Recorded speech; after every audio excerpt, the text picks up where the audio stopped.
Hey there. It's much earlier today. We're doing our live now so that I don't end up doing it at like 11 p.m. tonight. Today I read some interesting reporting on the CERB benefit, and I had talked about how it's been extended 8 weeks earlier this week and that we didn't really have very many details. We still don't really.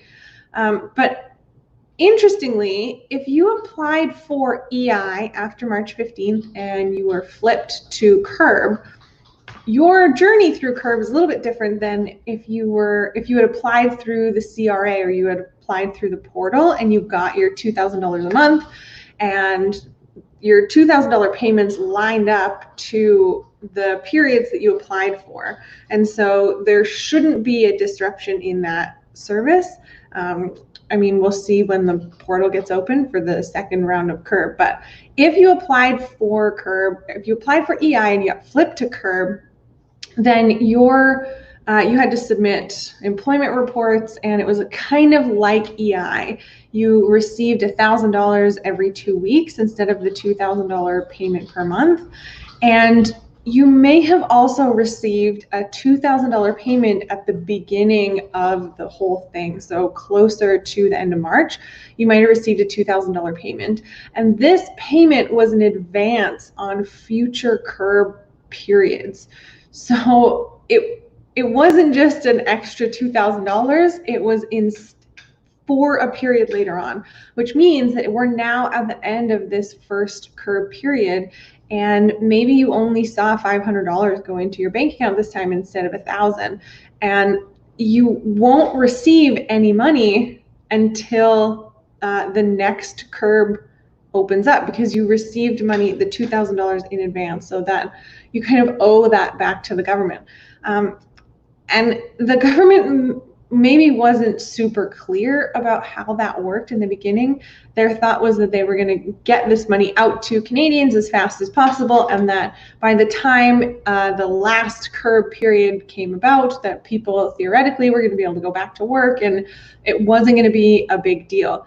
But here we are 4 months later, and it is a problem, because there are people out there now who are going to go for a whole month with $0 in income, and they weren't really warned. It was kind of like the fine print of the deal. And so I don't know like how people are necessarily going to make it through.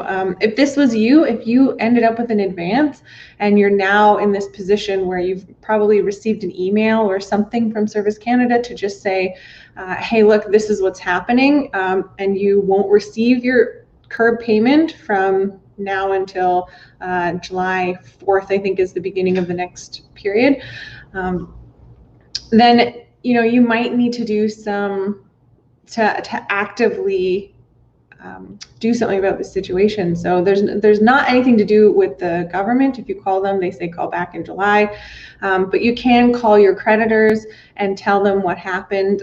People are still understanding that this is the world we live in. The CERB is still a thing. Like COVID is obviously still a thing, and it's tough to get work. So definitely call your creditors, try and get your payments deferred by a month. Maybe there's little side jobs or whatever that you can do. I know if you're immunocompromised, that's really not, you can't go out to do these things. Just ensure that that you're making less than $1,000, because these side jobs obviously are not like sustainable work.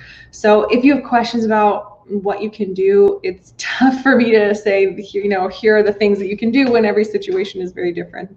If you have questions, though, leave them for me in the comments. If you have questions about the CERB process or how the next piece is going to work, let me know. And I hope you're doing well. I hope you're making it through this really weird and just weird time. I'll see you tomorrow.